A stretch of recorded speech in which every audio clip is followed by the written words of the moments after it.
Assalamualaikum warahmatullahi wabarakatuh. Perkenalkan, nama saya Habib Sahal Humaini dari kelompok 4 mengenai ketuhanan dalam Islam. Yang pertama, untuk mengenal ketuhanan dalam Islam, di sini saya menjelaskan tentang filsafat ketuhanan yang di dalamnya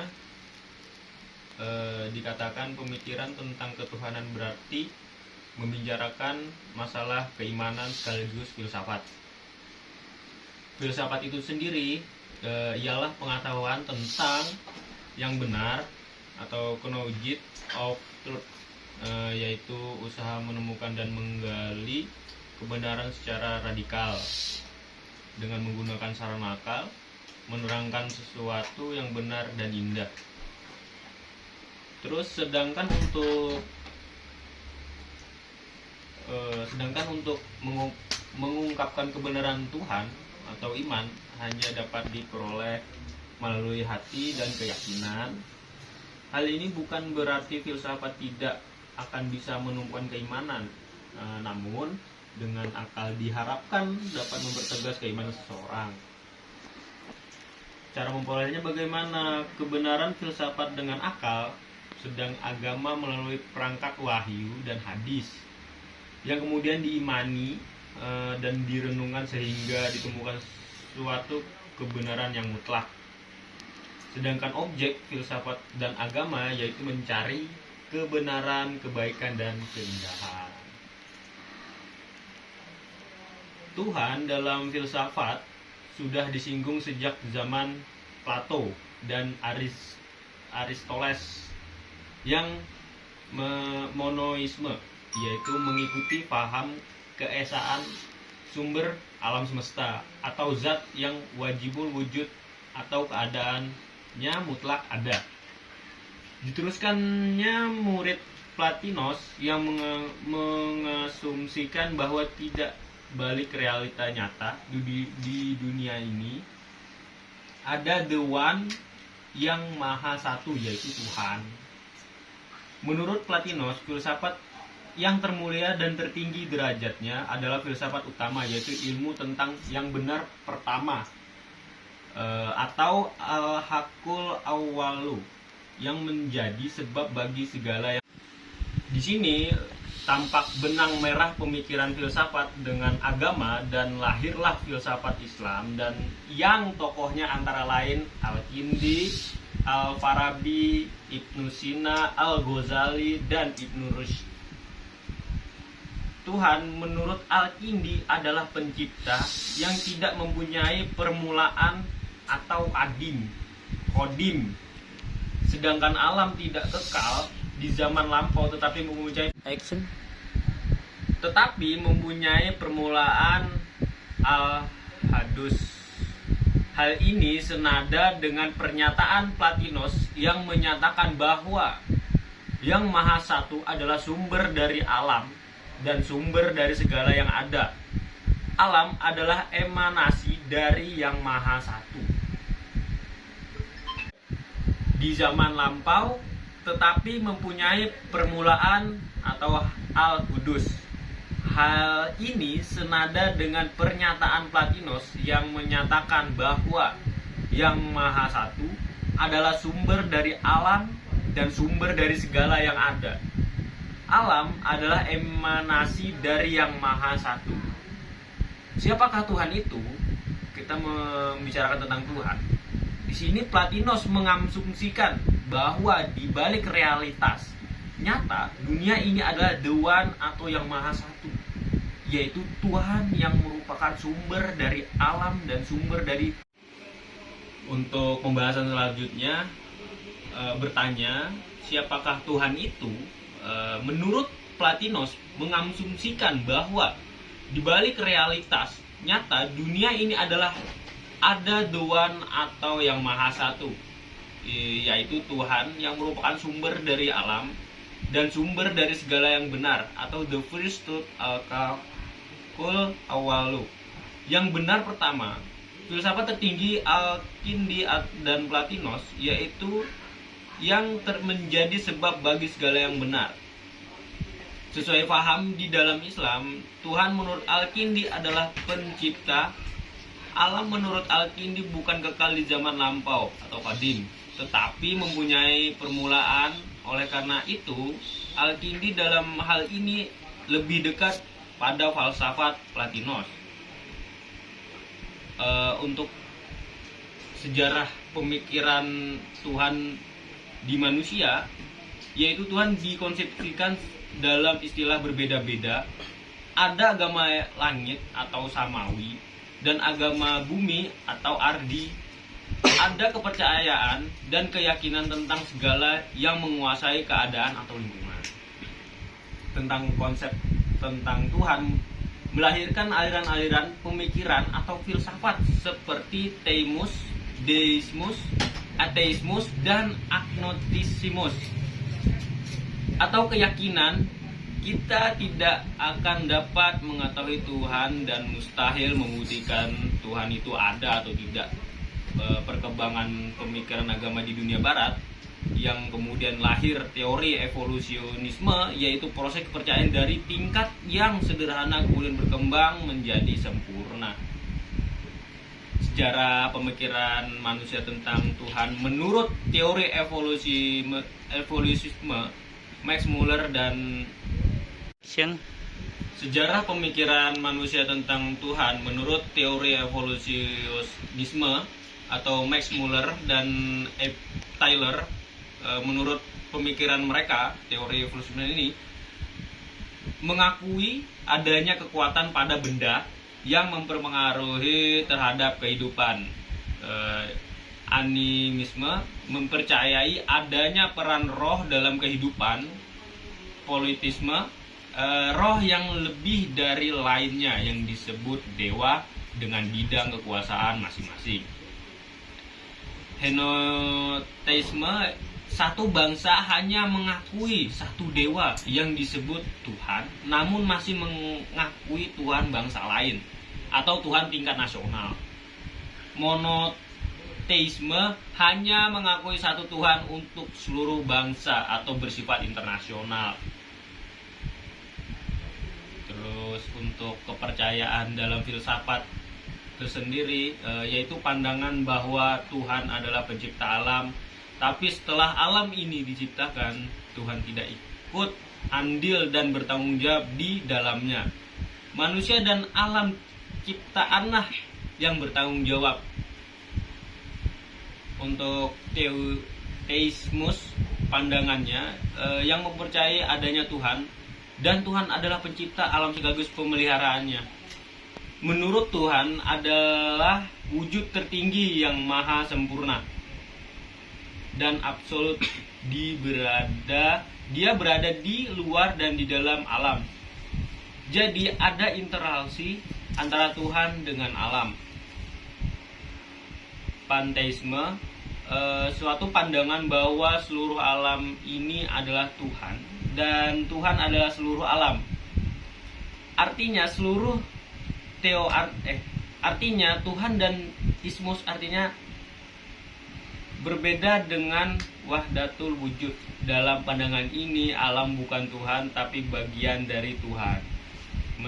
Menentang teori evolusi dalam agama, pemikiran Andrew, pemahaman manusia tentang Tuhan itu melalui evolusi wahyu. Cukup. Untuk mengenai pemikiran tentang Tuhan di dunia modern sekarang, dipandang sudah taken for granted, tetapi peranan Tuhan adalah kehidupan. Sudah dilupakan dan tidak dilibatkan secara dalam fasilitas kehidupan, sehingga terjadilah pemisahan antara agama dengan kehidupan yang disebut sekulerisme. Istilah sekulerisme dikenal pertama oleh George Jacob Holyoake pada tahun 1846. Adalah sistem etik yang didasar pada prinsip moral almiah dan terlepas dari agama. Wahyu atau supranaturalisme dalam kurung Encyclopedia Amerika 1980 apa 521 cukup. Warahmatullahi wabarakatuh. Perkenalkan, nama saya Aditya Wirawan. Saya di sini ingin melanjutkan penjelasan dari Habib Sahal. Konsep Tuhan menurut istilah dalam Al-Quran. Ilah Tuhan bahasa Arab, objek yang digunakan atau dipentingkan manusia sehingga manusia rela dikuasai, bisa berarti benda balik abstrak, nafsu maupun nyata. Seperti surah Al-Jathiyah ayat 23. Bismillahirrahmanirrahim. Afara'aita man ittakhadha ilahu, yang artinya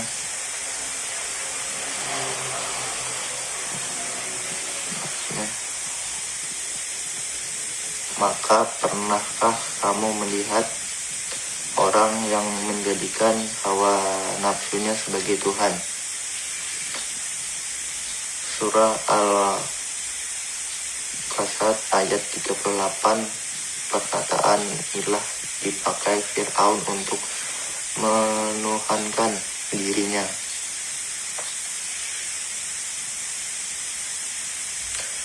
Wa qala Fir'aun ya ayyuhal mala'u ma alimtu lakum min ilahin ghair, yang artinya, dan Fir'aun berkata, wahai kaumku, aku tidak mengetahui Tuhan bagimu selain aku. Ibnu Taimiyah memberikan definisi ilahi sebagai berikut: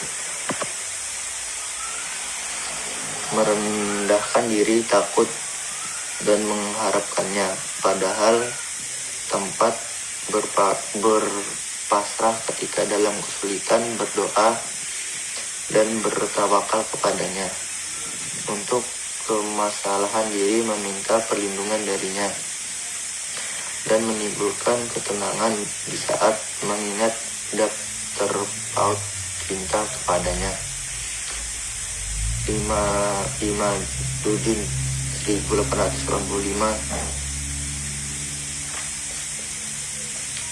Pengembangan spiritual Nabi Ibrahim dalam mencari Tuhan dan berakhir pada keyakinan yang murni dan tulus dan hanif, yaitu berkedudukan pada Allah sebagai satu-satunya zat yang diimani, yang disembah, dan di tempat segala-galanya bergantung semua urusan, dikisahkan dalam surah Al-An'am ayat 75-79.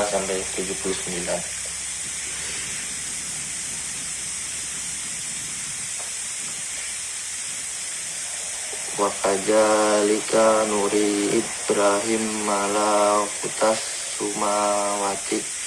samawati wa ardi wa la yakunu minal mujinin. Falamma janna alaihil lailu ra'a kawkaba khala hajara robi. Falamma afala khala ala hunil afilin.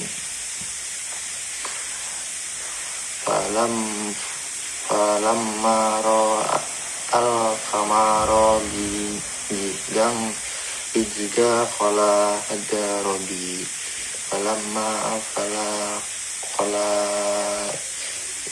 illam yakbini Rabbi la kanun nama binal qaimid dalin. Falamma ya asi samsi bajita khala hadda rabbihi hadda akbar. Falamma afalat khala ya qaumi inna bari'um mimma tusyrikun.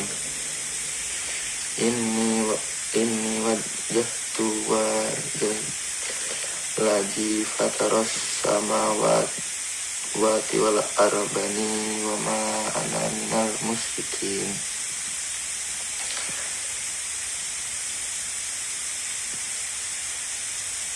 Artinya, dan begitulah kami perlihatkan kepada Ibrahim kerajaan langit dan bumi, dan supaya Ibrahim termasuk orang-orang yang yakin ketika malam gelap. Dilihatkan sebuah bintang, katanya, inikah Tuhanku. Tetapi setelah bintang itu tenggelam,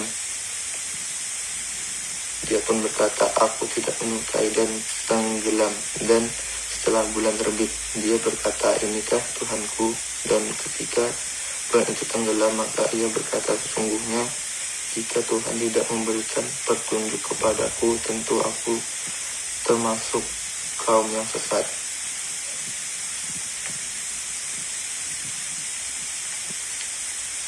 Siapa Tuhan yang benar menurut Al-Quran? Taha ayat 14.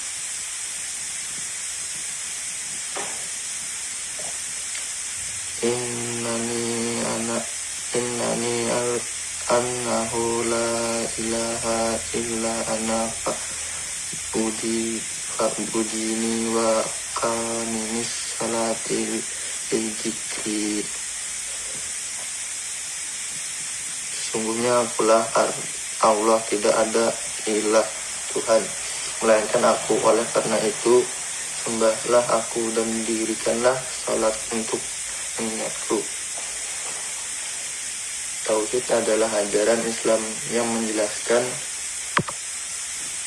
bahwa Allah adalah satu-satunya tempat bergantung semua kehidupan manusia, jin, malaikat, zat, partikel, benda-benda, semua yang gaib maupun nyata, yang hidup maupun yang mati, bergantung pada Allah. Dialah tempat bermula dan kembali. Perkataan Allah, nama Tuhan yang sesungguhnya, disebutkan dalam Al-Quran semenjak 2500 kali. Pembuktian wujud Tuhan. Karena keterbatasan ilmu manusia, maka Allah melarang memikirkan zatnya, tetapi justru Allah menyuruh memikirkan ciptaannya. Tahharu killahi wala takfaru fi jannati. Karena dengan memikirkan ciptaannya, maka secara implisit manusia dituntun untuk selalu mengingat kecerdasan potensialnya, rasional dan emosi, yaitu keinginan al-jamil yang semua ada pada sifat-sifat Allah. Adanya alam serta organisasinya yang menakjubkan, dan rasanya yang pelik. Pasti ada suatu kekuatan yang telah menciptakannya. Menurut Al-Kindi, ada 3 jalan untuk membuktikan adanya Tuhan, yaitu kebaharuan alam, keanekaragaman dan wujud, dan kerapian alam. Menurut Ibnu Rushd, untuk membuktikan wujud Tuhan menggunakan dalil ilhad yang disebut juga inayah wal al-iktira, yang artinya pemeliharaan dan penciptaan. Dalil inayah adalah teori yang menegaskan manusia agar mampu menghayati wujud Allah melalui penghayatan dan pemahaman alam untuk manusia. Firman Allah dalam surah Luqman ayat 20.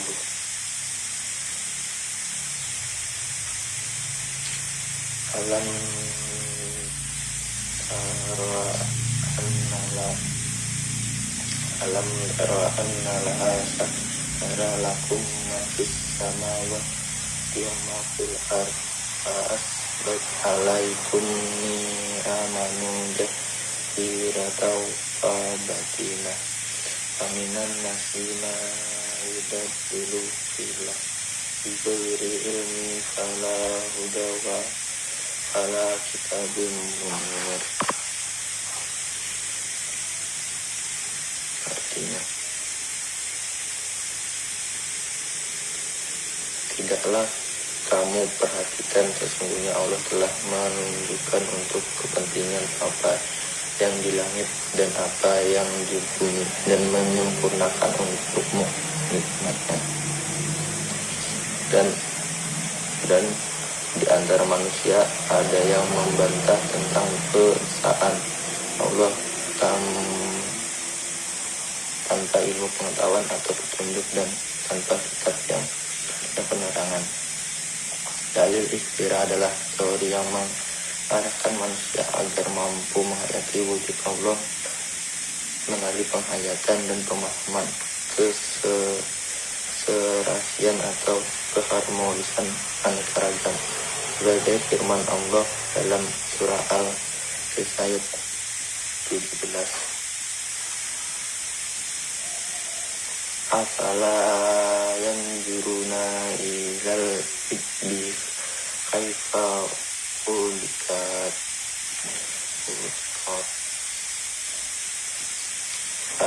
wa ilas samai kaifa rufiat. Assalamualaikum warahmatullahi wabarakatuh. Perkenalkan, nama Muhammad Najir Anur, NIM A0203 21020.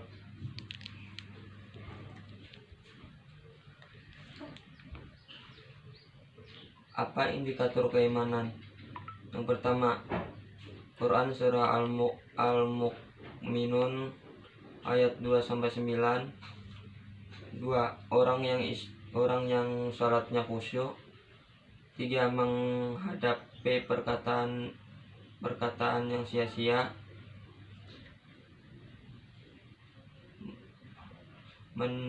Menunaikan zakat, menjaga kemaluannya, memelihara amanat dan janji. Orang yang senantiasa berdoa. Apa indikasi ketakwaan itu? Yang pertama, Quran surah Al-Baqarah ayat 177. 2. Percaya kepada Allah, malaikat, kitab Allah, para nabi, hari kiamat. Menafkahkan hartanya demi kepentingan kerabat, anak yatim, orang miskin, musafir yang kehabisan bekal, peminta,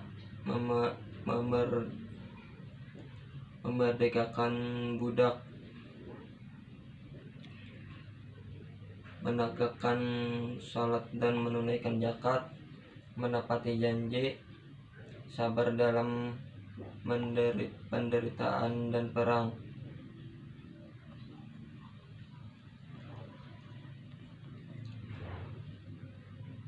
Apa implikasi iman dan takwa dalam kehidupan? Yang pertama, melepaskan dari belenggu kekuasaan benda dunia. 2. Menanamkan semangat berani menghadapi maut. 3.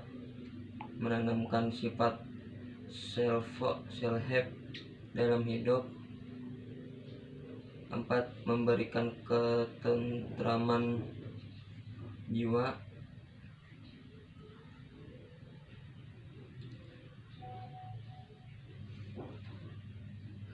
5. Mewujudkan hidup yang baik. 6. Melahirkan sifat ikhlas dan kunsyukin.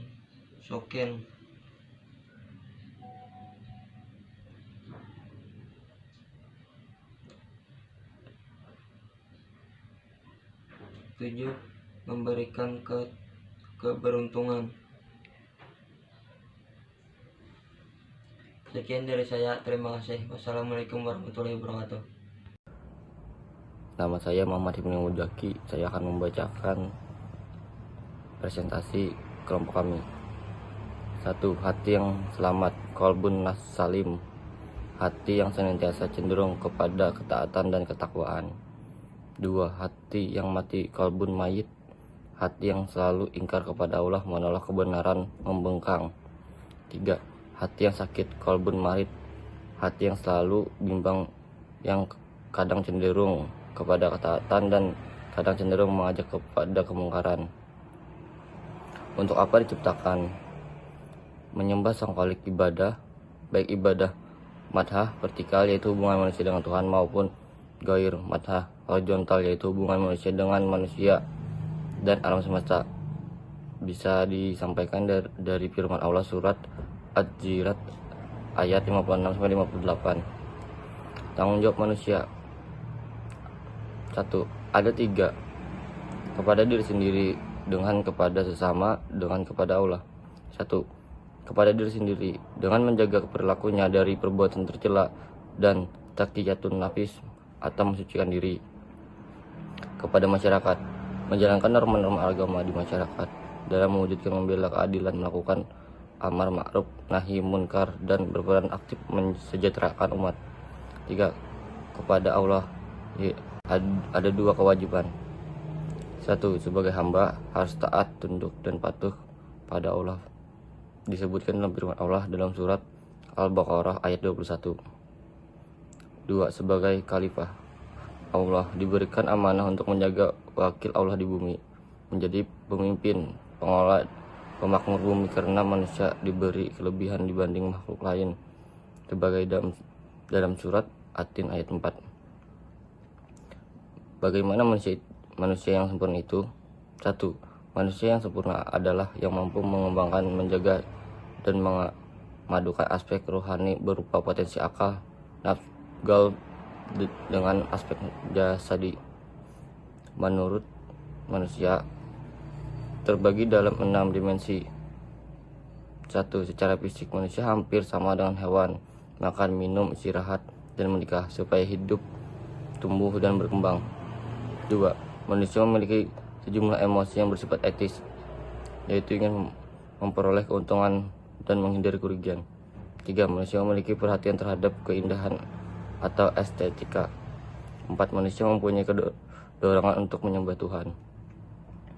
5. Manusia memiliki kemampuan dan kekuatan berlipat ganda karena dikaruniai akal, pikiran, dan kehendak bebas, sehingga ia mampu melawan hawa nafsu.